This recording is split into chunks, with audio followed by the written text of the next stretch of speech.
இன்றே டவுன்லோட் செய்து உங்கள் ஃபேவரட் ஷோக்களை என்ஜாய் பண்ணுங்க. ஐலி, என்ன யோசிச்சுட்டு இருக்க? ஒரு முக்கியமான விஷயம் சிவா. என்ன ஐலி? அண்ணி ஊட்டிக்கு போறேன்னு சொன்னப்போ கபிலன் வருவேன்னு பிடிவாதமா நின்னால, அது பிசினஸ் மீட்டிங்காகலாம் இல்ல, வர்மா ஏதோ பிளான் வச்சிருக்கான். அதுக்காக தான் கபிலனும் போறேன்னு சொல்லிருக்கான். என்ன சொல்ற? இது உனக்கு எப்படி தெரியும்? கபிலன் இப்பதான் வர்மா கிட்ட இத பத்தி பேசிட்டு இருந்தான். அத கேட்டுட்டு தான் நான் உங்க கிட்ட சொல்லிட்டு இருக்கேன். சரி, என்ன பேசினாங்க? என்ன பிளான் கண்டுபிடிக்க முடியலையா? அவங்க அவ்வளவு டீட்டெயிலா பேசல. எனக்கு தெரிஞ்ச வர்மா பிளான் என்னன்னு கபிலனுக்கே தெரியாதுன்னு நினைக்கிறேன். கபிலன் பேசுனதும் அப்படிதான் இருந்துச்சு. ஓ, அதான் ரித்திகா வரேன்னு சொன்னதும் கபிலன் வேண்டான்னு சொன்னானா? ஆனா இப்ப எல்லாருமே ஊட்டிக்கு போறாங்களே, அவங்களுக்கு ஏதாச்சும் ஆபத்து வந்தா என்ன பண்றது? கபிலனையும் முழுசா நம்ப முடியாது. அவனால வர்மாவை சமாளிக்கவே முடியாது. கண்டிப்பா வர்மா அவனை லாக் பண்ணுவான். வேற வழியே இல்ல, நாமளும் அவங்க கூட ஊட்டிக்கு போகணும். கரெக்ட் தான். இது எப்படி அக்கா கிட்ட கேக்குறது? அத பத்தி யோசிப்போம். ஆனா கண்டிப்பா இவங்க கூட நம்ம ஊட்டிக்கு போயே ஆகணும்.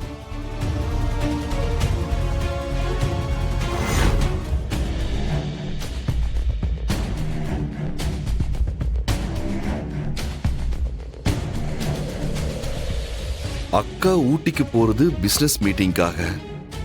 அதுவும் இன்னைக்கு காலையில தான் அக்கா எல்லார்கிட்டையும் சொன்னாங்க. அப்போ அவங்களுக்கே அதை பத்தின இன்ஃபர்மேஷன் அதுக்கு முன்னாடி தான் வந்திருக்கணும். ஆனா கபிலன் அந்த டைமுக்கு கரெக்டா வந்து ஊட்டிக்கு வரேன்னு சொல்றான். சோ கபிலனுக்கு அக்கா ஊட்டி போற விஷயத்த வர்மா முன்னாடியே இன்ஃபார்ம் பண்ணியிருந்திருக்கான். அப்போ வர்மா பக்கா ஸ்கெட்சோட தான் இருக்கான். ஒருவேளை அக்கா ஊட்டிக்கு போறதே வர்மாவோட பிளானா தான் இருக்குமோ?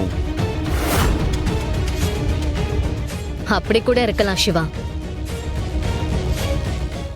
நீங்க யோசிச்சதான் நானும் யோசிச்சுட்டு இருந்தேன். எனக்கும் இது வர்மாவோட ட்ராப்பா இருக்கும்னு தான் தோணுது. இந்த கபிலனை நினைச்சா கோவம் அப்படி வருது. அந்த வர்மாக்காக தான் சொந்த குடும்பத்துக்கு எதிராக வேலை பார்க்கறான்னா இவனை எல்லாம் என்ன பண்றது? அவனை விடுங்க சிவா. அவன் வர்மா கிட்ட ஏதோ வசமா சிக்கியிருக்கான்னு நினைக்கிறேன். அதான் வர்மா அவனை மிரட்டி வேலை வாங்கிட்டு இருக்கான். நாம இப்போ வர்மாவோட பிளான் என்னன்னு கண்டுபிடிக்கிறதுக்கு முன்னாடி எல்லாரையும் சேஃப் ஆக்கணும். கபிலனை நம்பி எல்லாரையும் அப்படியே விட முடியாது. சரி, நாமளும் அவங்க கூட போவோம். இனிமே அவங்க கூட எப்படி போறது? அவங்க தான் கிளம்பிட்டாங்களே. கிளம்பிட்டாங்களா? என்ன இலி சொல்ற? எப்ப கிளம்பினாங்க? இப்பதான் கிளம்புனாங்க. பார்த்துட்டு தான் நான் இங்க வந்தேன். என்ன நீ இவ்ளோ அசால்ட்டா சொல்ற? இப்ப என்ன பண்றது? நானும் அது தெரியாம தான் டென்ஷன்ல இருக்கேன்.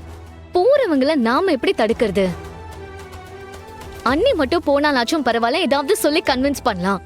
ஆனா கூட கபிலன், ரித்திகா, உங்க சித்தி எல்லாருமே இருக்காங்களே, அவங்கள என்ன ரீசன் சொல்லி தடுக்கிறது?